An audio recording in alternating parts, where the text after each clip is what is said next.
Hello and welcome back to Childcare Sears online teacher training series. This is part 2 of learning how to use your classroom device or teacher tablet. There is a part 1 that goes over the main features on your first display that you see, as well as classroom entries made onto the tablet. This is part 2, and we are going to cover everything related to making a child-directed or child-related entry. So let's not waste any more time and get started. We are going to go directly to our Create button, and we're going to focus on this section called Children. There are 3 entry items here that we're going to go a little bit more in depth with, which is going to be food, activity, and incident. But we're going to briefly go over the rest of them just so you are aware of what to find in here. So, photo is just that. You can either add a photo directly from the device that you're using, or if you have a saved picture on the device, you can upload it through there. Your toilet entry is also your diaper entry. So we will open this up. You can see the different options: diaper, underwear, sat on potty, potty training, which is very much needed for those lovely 2 and 3-year-olds. You can indicate whether they were dry, wet, went to the bathroom, applied cream, or if they had a potty accident. You can also leave comments from mom and dad. Health, so this is very similar to, like, let's say a daily health observation.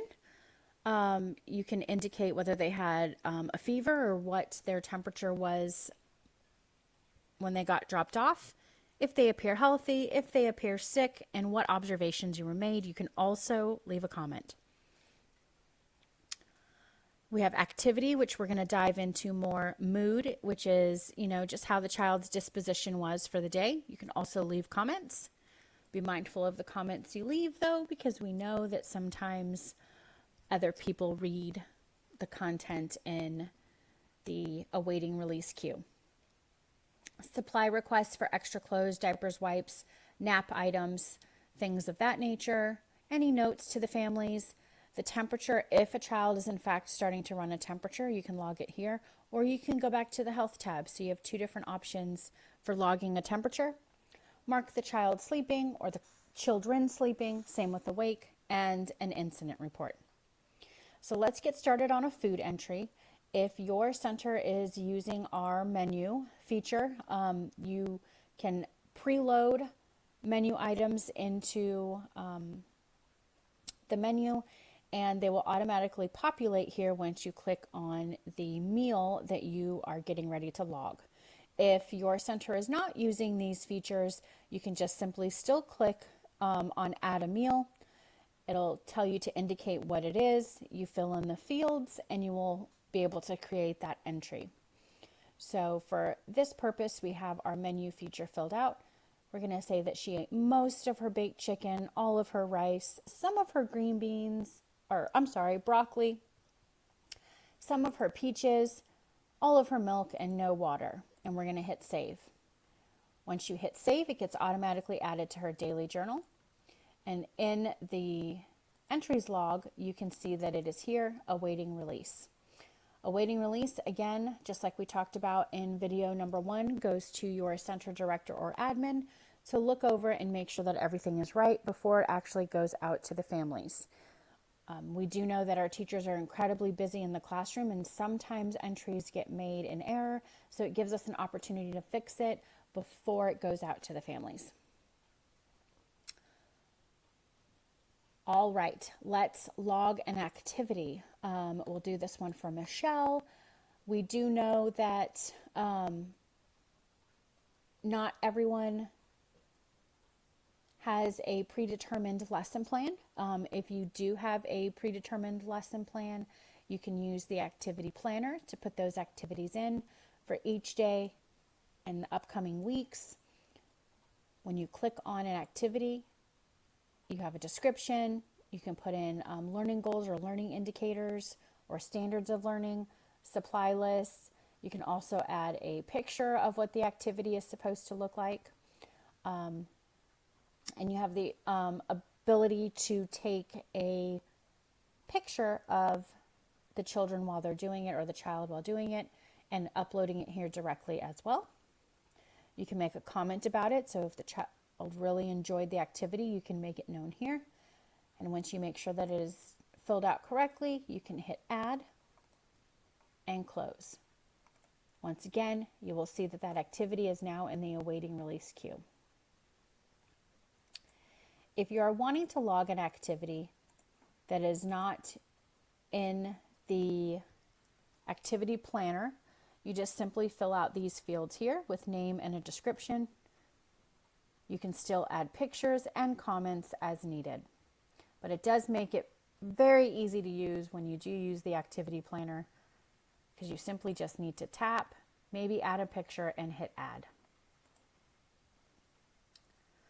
Incident reports. Now we know it's very important to document any boo-boos or accidents that happen with children that can be related to injury or behavior. So for our incident reports, it'll automatically put the child there. It'll put the time. You simply type in what happened. So we are going to say that she skinned her knee.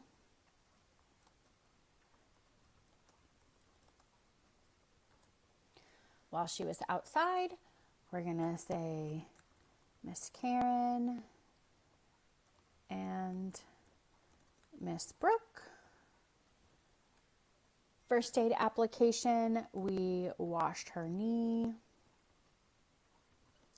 and applied a Band-Aid. We know that those children love Band-Aids. This is an option for once it goes up to the front desk if the parents were notified or not, depending on your state regulations or policies for your center. You may need to call a parent for a skinned knee, or you may not have to. So that is up to the policy in your center. You can put any other comments. You can take a picture of the boo-boo if needed. And that these entries right now are not visible to families because the directors can print these out. So once you hit save, we're going to go look at the entries log so you can see that this is on hold. So this will not be released to families.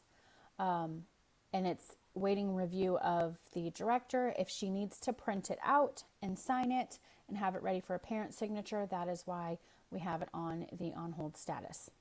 Once she takes care of this incident report, it will no longer be here in the entries log. All right, so back to create. For any of these different boxes, it works the exact same way. You will fill in the information or tap the information provided and simply hit save, and it goes to that awaiting release queue. Now, if we want to view a child's daily journal to see what's been included, you will simply just click on that child's picture, view profile, and go to her daily journal. And then you can see everything that was put in for the day. So if you happen to miss something, you can go back in and add it, or just to verify that all the information is correct.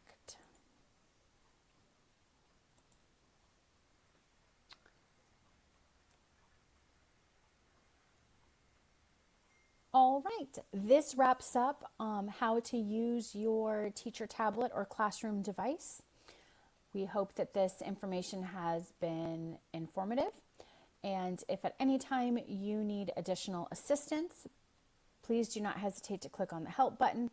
That help button will get you over to our customer success team, and they will directly contact you back either directly at your center if you are a teacher, or through email if that is appropriate as well.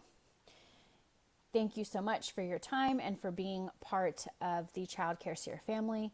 Please don't forget to check out our other training videos on your personal staff profile, and also how to sign in and out of the kiosk and turn your device into a classroom tablet. Thank you for joining us, and we will see you in the next video.